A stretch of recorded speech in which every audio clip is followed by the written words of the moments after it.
Hello, and welcome back to the Equities Go to the Field podcast. This is episode number 4. We're your hosts, Ryan Wormert. And I'm Eric Gosland. So, today we're going to discuss fungicides. Depending on commodity prices, at times this can be a debated topic, and we'd like to dive into this just a little bit deeper. Talk about why we use fungicides, what are some of the driver diseases, also what products are out there, which ones we should use, and why, and then also hit on some of the timing. So, Eric, it's been over the last 2 years. I think tar spot has been the topic of conversation in every fungicide conversation that's been had, with good reason too. But I don't think we want to forget about the other diseases that we're trying to control. Some of them can be damaging. Some are, you know, some of these hybrids have probably a little more resistance to some of these other diseases, but I think they can still cause some issues. And then even in the combination of all the diseases together can cause even bigger losses for corn and soybeans. Yeah, you think about that, and like you said, tar spot. It seems like a lot of these decisions that we're making is based off of tar spot. But we can't forget about gray leaf spot and northern corn leaf blight. Definitely southern rust. That's a big one. And depending on where you're at in the territory, that can kind of determine if this is something you deal with on a yearly basis, or at what point. Um, but you put all these together, and things like you said, gray leaf spot, northern corn leaf blight, they have a little bit more uh, you know genetic resistance in the corn plant. But some of these other diseases, we really have to rely pretty heavily on fungicides to control them and to keep them from becoming a pretty major component of yield loss. Yeah, if you look in your seed guides, there is a numerical rating for gray leaf spot, northern corn leaf blight, maybe rust, a few of the others. But that's what I'm looking at. What comes to mind, if I am making an application to protect my yield from or protect my hybrid from gray leaf spot, I'm going to look at that. If I have a hybrid that maybe fits, a certain demographic where I want to put it, it's going to be a really good hybrid on this type of ground, and I know it has a weak grade leaf spot rating. I'm looking at that, and I may, target that field for an application of fungicide. And that's the same with northern corn leaf blight. There's a numerical rating on that as well. So I'm looking at those susceptible hybrids for gray leaf spot, northern corn leaf blight, and then probably going to adjust my fungicide applications based on that. Yeah, I think Ryan on that. So, like you said, there is a numerical rating for your northern corn leaf blight, your gray leaf spot, and I believe common rust, of course, and southern rust even has some, uh, genetic tolerance. But when you look at something like tar spot, a lot of these companies haven't got to a point yet where they have a lot of resistance in the corn genetics. Uh, some of your companies can kind of maybe direct you towards particular hybrids that might be rated or anecdotally a little bit better than some other ones. So there are some things that are starting to improve as far as that goes. But as far as tar spot goes, really our protection is going to come from our fungicide. I agree. I think it's a little hard for them to put a numerical rating on them just yet because I think some of the tar spot depends on the severity in the field. And there is no known true resistance to tar spot at this point yet. Sure. But let's talk about the other two. Let's talk about southern rust and let's talk about tar spot. Why are these such a big topic among the industry? The big thing is I think tar spot can take up to 60 bushels of your crop if it's bad enough.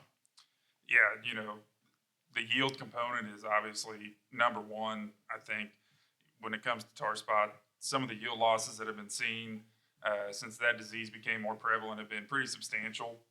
Southern rust, obviously, it's one that we've dealt with for a lot longer period of time. Seeing yield losses in the 40s and 50s of bushels from southern rust isn't uncommon, depending on how severe that disease is and when it comes in. But the other piece of that, yield is obviously primary. But the other thing that we've seen over the last couple of years are these issues with standability. And when you get late in the season, uh, any of these fields that have some level of tar spot, they have a real issue with standability late season as we get into harvest. Yeah, it was amazing. This was later in the year, and the field actually had been sprayed with fungicide. In my experience, this is one of my experiences, but it had been sprayed with fungicide. Came back, and it was towards the end of the season. We were actually, this was at the last field of harvest. The guy called me up and said, "Hey, you need to come out here and look at this, and I've got an issue with my corn."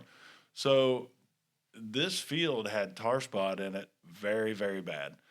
And you could tell it was falling all over itself. This would have been 3 years ago, 2 to 3 years ago is when this happened. It was just when tar spot was new. We started seeing some of it around, but it was amazing what it did to standability. Actually, it's amazing is probably not the word. It was pretty disheartening to see what it did to standability and how much that corn went down. So we definitely need to keep our eyes on this disease. And one of the, we're going to talk a little bit about timing, I think, later on in the episode. But one of the things we've seen, even in some of these late season applications of fungicide, is how much that can help with just keeping that corn standing. And before we go too far down the road, I think we need to bring up Southern Rust. So I was looking at a trial that was done, and obviously Southern Rust, it does not overwinter in Illinois. So it comes up from the southern, more tropical areas, and it has to be blown up our way, and then that's when it starts to take a foothold. So we can watch that disease movement over time or throughout the summer. If we have an early hurricane or early southern winds, we may have to watch out for it early. But if they don't come in late, we may not have the issue this year. Some years we do, some years we don't. There was a trial, it's done by the U of I, and it was actually in 2019. So the untreated check in this particular field, it was in Carmi, Illinois. The untreated check was 192 bushel. And then an application of Trivapro in this particular field resulted in a yield of 235 bushels per acre. So we're talking 43 bushels per acre. Yeah, and it's pretty substantial, and I would say that's not necessarily an uncommon response there. And one of the things that it doesn't say in this trial is when exactly the southern rust came in, uh, but the fungicide was applied at tassel timing. So just depending on when that southern rust comes in, that can obviously determine how much of that fungicide activity is left in the corn plant and everything like that. But some of these yield protections that we can get from a fungicide can be pretty substantial, and I think that's a perfect example of that. Oh, for sure. As we need to talk about this a little bit too, and how these diseases or where they overwinter or if they overwinter. So just to some southern rust is not in our area. It's blown in each year from a tropical area. The other thing is northern corn leaf blight. It overwinters in the trash that's in the field. It's leftover corn residue. Same with gray leaf spot, and then tar spot as well.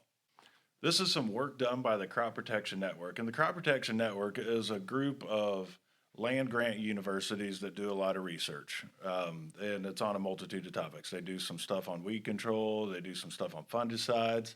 They just do a lot of testing and put some good information out. So they did an estimate on the number of bushels that some of these diseases take.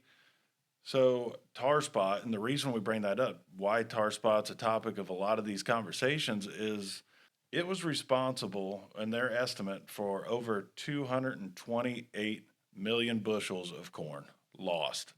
That's how many bushels that disease has taken. And talking about driver diseases, they've got it separated out into two different categories. There's a north region and then there's a south region. So to give you an idea where we're at in Illinois is in the north region, and then Kentucky's in the south region. So you've got some of that. Southern Illinois, it's really close to Kentucky. So we run into some of those major diseases that the South deals with. So in the North region, the top diseases or the pathogens that cause the most lost bushels, number one was tar spot. It was also number one in the nation. Number two is Fusarium stock rot, which that's a little tricky. There's not a lot of foliar fungicides that can help with that particular disease. Number three was gray leaf spot, which was also number two in the nation. Number 4 was southern rust, number 3 in the nation, and number 5 was northern cornleaf blight. In the South region, which, like I talked about, includes Kentucky um, and is close to Illinois.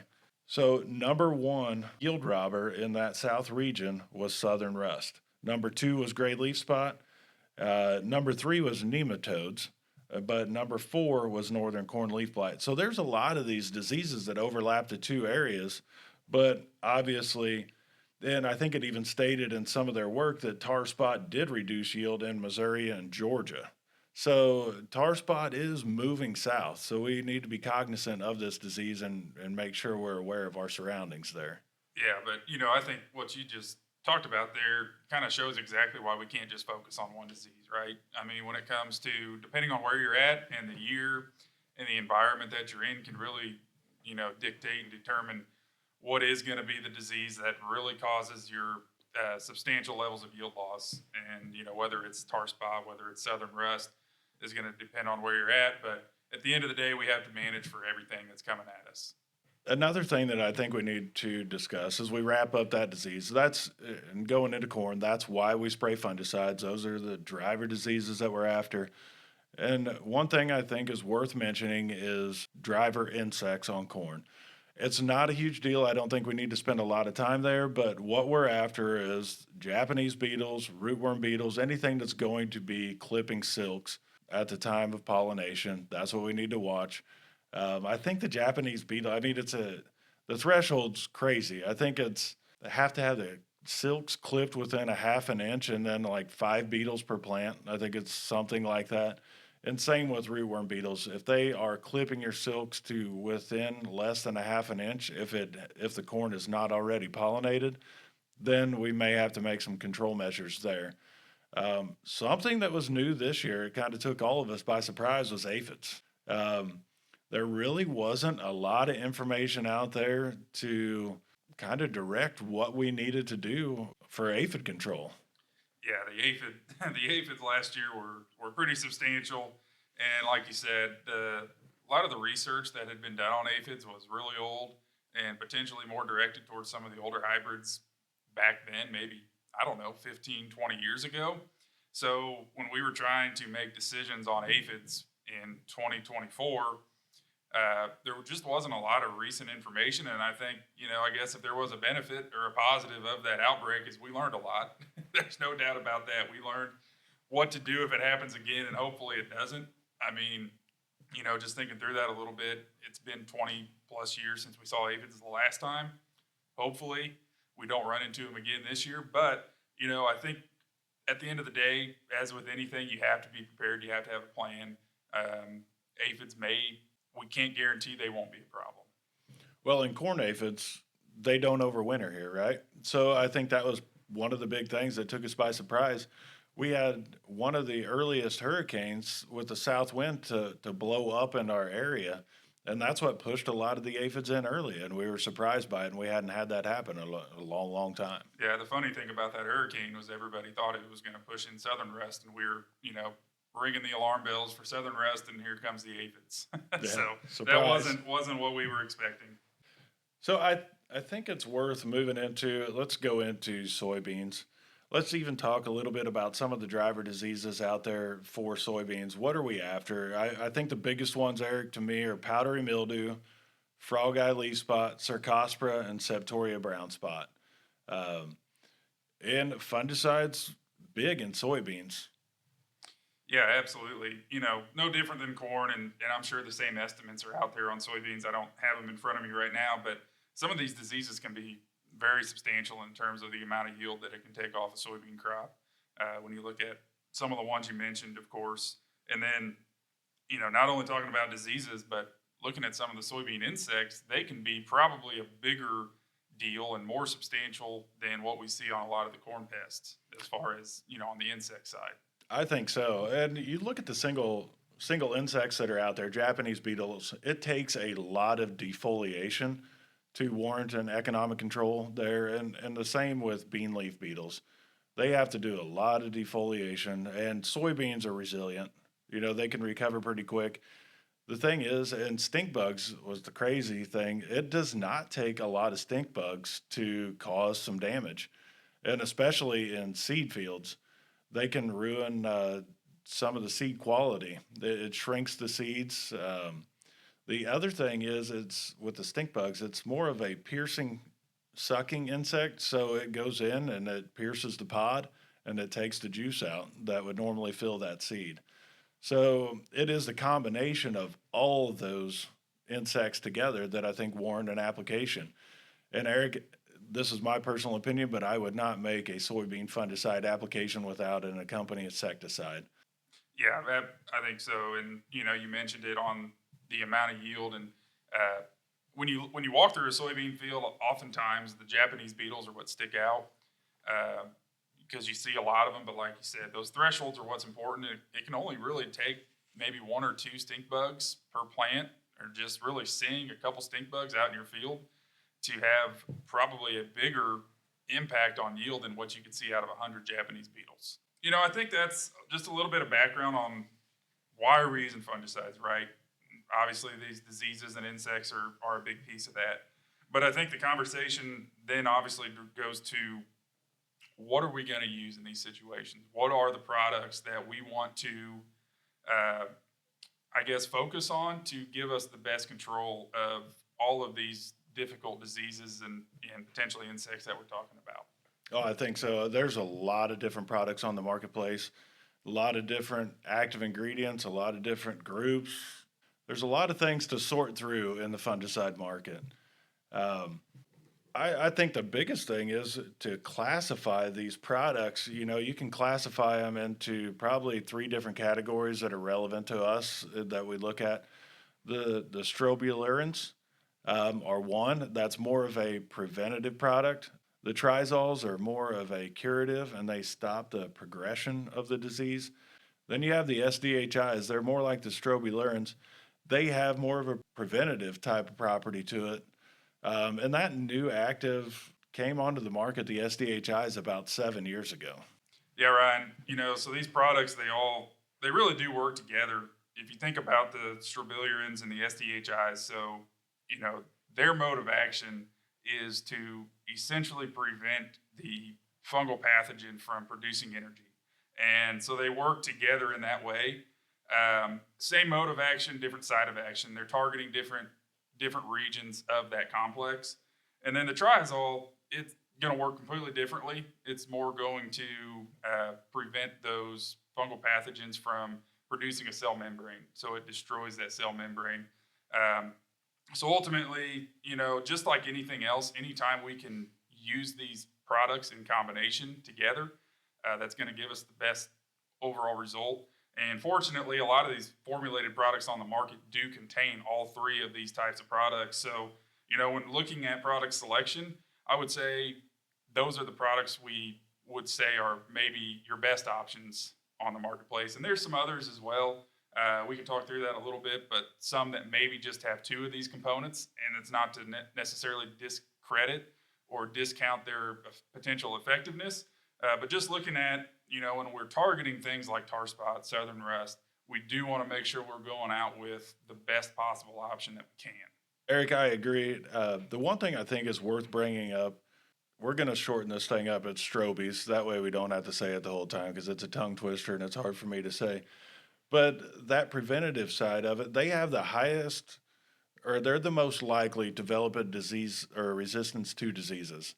So I think it's worth bringing up. And then not only, there's two modes of action there, though, that I think are going to help protect against that disease resistance. So having those together, and I think that's worth bringing up. The trizol piece of that, the curative, the stopping the progression part of that chemistry, does not have as high of likeliness to develop disease resistance. But on the strobe side of it and the SDHI, those two on the preventative side do have the chance of building resistance to diseases. Yeah, just like anything else, I think we want to make sure that we're protecting the tools that we have. We don't want to put them out alone. We don't want to put that selection pressure on them because we covered it early in the episode, but these are the only tools we have for some of these diseases, and there's three of them. We just covered that. There's three, these three that we're talking about, and that's all we have. If you want to parallel this conversation to weed control, I mean, think about it. It's what do we do in weed control? We use multiple modes of action, different sites of action. So we try to attack weeds from a different perspective. This is the same thing on diseases. We want to hit it from a couple different angles and then try to control this disease. The best products on the marketplace that provide the longest residual do have all three components. Those products like Trivapro, Mirvis Neo, Delaro Complete, Adastrio, Revitec have all three components of the strobies, the SDHI, and the Trizol. Like we mentioned, there's a lot of products in the marketplace, and I think it's good to pay attention to what's out there. And I think you want to look at that whether it has three modes of action, two modes of action. There are some products out there that just have a Strobe and a Trizol, no SDHI. And then there's just either the straight Trizols and the straight Strobies without, they can be singles. So they can be a relatively cheap option out there, but not necessarily the best product for what you want to accomplish. Tell you what, there's a good resource out there. And then this is also provided by the Crop Protection Network. We'll put it in the resource pages. But there is a fungicide efficacy for control of soybean foliar disease table and also for corn foliar diseases. And then this gives what the products are, whether there's potentially a generic out there, what the brand name is, what group number it has, the rate per acre that it's commonly used at. And then it also gives a rating based on all the foliar diseases. So you can look at that and then see if it's labeled, whether it's good. The ratings go from poor, fair, good, very good, and excellent. And there's NL is not labeled and U is unknown, whether they've done some work with that or not.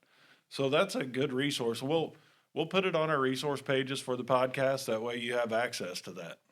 Yeah, I think that is a really good resource, and just depending where you're at and what products you're looking at.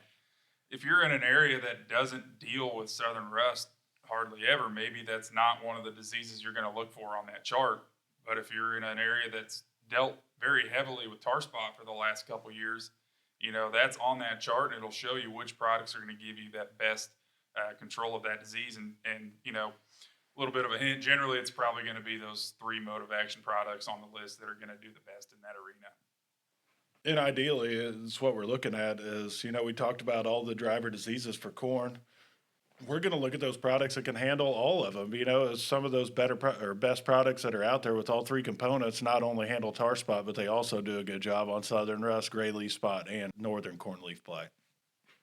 Hitting on the fungicides, Eric, I think it's also worth bringing up as the insecticide piece on the soybean fungicide, or, when we're making an application of a fungicide and we're partnering with an insecticide for soybeans, there are a couple products that I think are a little bit better on hard shells, which would be your bean leaf beetles, your Japanese beetles, even a little bit better on stink bugs. But products that contain a couple different modes of action in them. You've got like Leverage 360 that has imidacloprid and then also pyrethroid in there as well. And then Indigo has thiamethoxam plus a pyrethroid as well. So those are probably two of the products that are key for us when we go make an application because they do such a good job on some of those hard shells that are not easily brought down by some of your old pyrethroids. You can get some cheap pyrethroids out in the marketplace, but they're not going to do as good a job as knocking down some of those tough to control insects. And they can do a lot of damage, so we want to make sure that we take them out. Yeah, Ryan. And the other piece of that is you get a little bit of residual out of those products you mentioned as well, which, in terms of when you make that application, if we can extend the protection against those insects for maybe a couple weeks, that's only going to give us a little bit more benefit, right? Absolutely. All right, Eric, we talked about the why and some of the driver diseases out there. We talked about the what products are out there and available on the marketplace. Let's talk about the when and the timing. Yeah, so timing has been probably one of the bigger questions and the bigger points of conversation since, it's really kind of always been that way, but really since tar spot's become part of the conversation, timing's been really a largely discussed topic. So thinking through that a little bit, what diseases are we talking about? Tar spot, northern cornleaf blight, and gray leaf spot. For the most part, these diseases are going to have the potential to infect somewhere around tassel. Potentially a little bit on the earlier side, maybe getting into V12, they might start to have a little bit of uh, infection potential at that point. But for the most part, tassel is when we're going to be most concerned about these diseases. Thinking about southern rust, that's largely weather dependent. We talked about it doesn't overwinter in our area, so it's going to have to blow in through some sort of a weather event, probably a hurricane or some large tropical storm. Um, so that one's a little bit tougher, but we know also that generally our largest yield reduction potential is going to come when these diseases establish infection at tassel, right? So when we think about when do we want to protect that plant, I think in my mind the most important timing to protect that plant is tassel R1, right? So that's the time when these diseases are most likely to begin infection, and that's the time when the potential yield loss is at its highest level.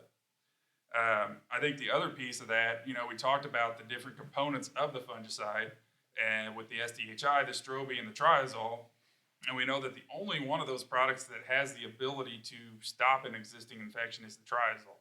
So then we have two additional components of that product that are strictly protection for the most part. So when we think about maximizing that fungicide application, we want to make sure that we're getting that strobe and that SDHI out onto that corn crop or soybeans for that matter, but we want to get it out onto the crop. We need green leaf tissue for photosynthesis, and then that is a big component of yield. So that's our goal, is to protect that plant throughout reproduction and make sure we got as much green leaf tissue as possible. The other thing is now, given the economics that we're in, I'm wanting to get the biggest bang for my buck out of a fungicide application. So with that, I'm looking at that. What's going to give me the biggest bang for my buck? What's going to protect me from the most diseases and the timing? I'm looking at that VT application. The other thing too, Eric, I think is worth bringing up is tar spot and southern rust. So the reason we want to get ahead of that is because when that disease infects a corn plant, so it can infect, and 5 days later you're going to see a lesion. Right. Yeah, they do. It seems like these diseases, once they establish, they go quickly. And talking about that green leaf tissue, they can reduce the amount of green leaf tissue very fast with as quickly as they can reproduce on the leaf surface. And one of the things is going back to the gray leaf spot and the northern corn leaf blight, these diseases that we've managed for long periods of time now, they were a little bit slower on terms of how quickly they reproduce. They could blow up very quickly, but not quite as quickly as what we've seen with southern rust and tar spot. So when we're thinking about that application, I think we want to get that length of residual as long as we possibly can, right? So generally, I think 21 to 28 days is kind of the industry expectation out of some of these fungicides. Perhaps in certain situations, you could get a little bit longer than that. But generally 21 to 28 days. And I think the best chance that we have to extend that as long as we can is to make sure that we have that SDHI component as a part of that fungicide application, right? So we're already making the application, we're paying those application costs. And I know, like you said, the commodity environment isn't necessarily friendly to added costs right now, but I think in terms of getting us that longest length of residual that we can get at this point is using a product that contains that additional mode of action that's going to help out that strobe and protect the corn as long as we can. Yeah, I think to sum up the timing piece of this, if I'm making one application of a fungicide and it's my field, I'm going to make that application at VTR1. That's going to protect me against most diseases, and it's going to give me that 21 to 28 days residual. Soybeans, now that's a little bit easier. There's a lot of data that's been done, or a lot of work that's been done in this arena testing the different timing. I think they've looked at that all the way from vegetative stages in soybeans all the way through, I think, R5. But a lot of that data has driven the timing, and it's R2, R3 is that application. So if I'm making an application on soybeans, I'm going to target R3, and I'm going to make a fungicide and insecticide application at that time. Eric, one thing we didn't talk about is fungicide applications on wheat. We've got quite a bit of wheat out there this year. So there's mainly two applications that you're making to wheat. And then we're looking at that. There's an early application that could potentially go on with your Harmony application. Um, and that is to protect that plant against stripe rust. The other thing too is there's also fungicides out there that protect against fusarium head blight, which is also known as scab, but that's a different application. That is after heading. We're looking at anthers coming out in the pollination process there with wheat, but that is very specific and the window is rather short with it. So the products that you use for that is Prosaro Pro and then also Miravis Ace. And then to protect against that head scab, I'm making that application when those anthers are out. And then that's when it's going to give me the best efficacy against that fusarium head blight, which is scab, that can cost me a lot of bushels in wheat. Yeah, no, I think you hit it very well. And when we think about that earlier season fungicide timing, there's a few different products we can look at that point. We're really just looking at that foliar protection. But when it comes to that pollination timing fungicide application, I mean, we're really limited to the Miravis Ace and the Prosaro Pro products. And talking about the stripe rust, there are some wheat varieties out there that are a little bit better and have resistance against stripe rust. So if I'm looking at that application, I'm going to look at my wheat varieties, probably define which ones are a little weaker on stripe rust and define whether or not I want to make that application. Eric, one of the things we did not talk about is coverage of fungicides.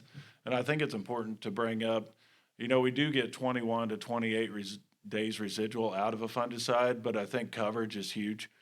So the biggest thing is that these fungicides are not necessarily systemic. They are, but they're more locally systemic. So when they make contact with the leaf tissue, they can move through the leaf, but they don't move necessarily all the way through the plant to provide complete coverage. So making sure that we have an application process that gives us good coverage is key. There are also some other products out there that are designed for coverage of these fungicides. And for the equity, that's our DRT Pro product. It's a surfactant-based drift control product. So basically what that's going to do is it's going to, since it's surfactant-based, it reduces the surface tension of water. So when you drop, basically, some of these leaf tissues have more like a waxy cuticle on them. So when they do that, a water droplet's going to beat up on there. So what that does is with that surfactant base, it's going to reduce the surface tension of water and allow that droplet to spread out on the leaf and get better coverage. Yeah, those products are important. You do get the increase in coverage, and another big piece of that. It kind of goes back with the drip piece of it, but is that canopy penetration. We want to have a product mixed with our fungicide that drives it down and brings it further or deeper into the crop canopy. And then the last piece I'll add on the fungicide adjuvant part of this is we do want to make sure we're using a product that's fungicide safe, right? Something that's NPE free and doesn't potentially lead to some of those arrested deer syndrome symptomologies that we can see if we use the wrong adjuvant at the wrong timing. Yeah, that's perfect. Yeah, we definitely want to get something that is designed for a fungicide application in corn specifically. You want it to be NPE free. Some of those early surfactants, when they were putting them in, I think caused some arrested ear syndrome. And basically, it gives you an ear that looks like the size of a baby soda can. Yep, that's definitely not what we want to do when we got a good corn crop out there and we're trying to protect it. So the obvious last piece that we haven't discussed is application method. There's a lot of work being done in that area right now. We do have some plans in a future episode to cover that a little bit deeper, so we'll try to not get into that today, but be on the lookout for that. But I do think that's going to wrap it up for today. I don't believe we have any more to cover on the fungicide piece. If you do have any questions on fungicide, be sure to reach out to your equity salesman. They have all of this information and they know fungicides, very well. So be sure to like and rate the podcast, and we will catch you next time. And yes, we'll put some of this material out there on the resources page that you can look up. It's got the fungicide efficacy for soybean and corn foliar diseases. Also, we'll even put some stuff out there that helps you identify what some of these diseases are. So until next time, thanks for listening. Thanks.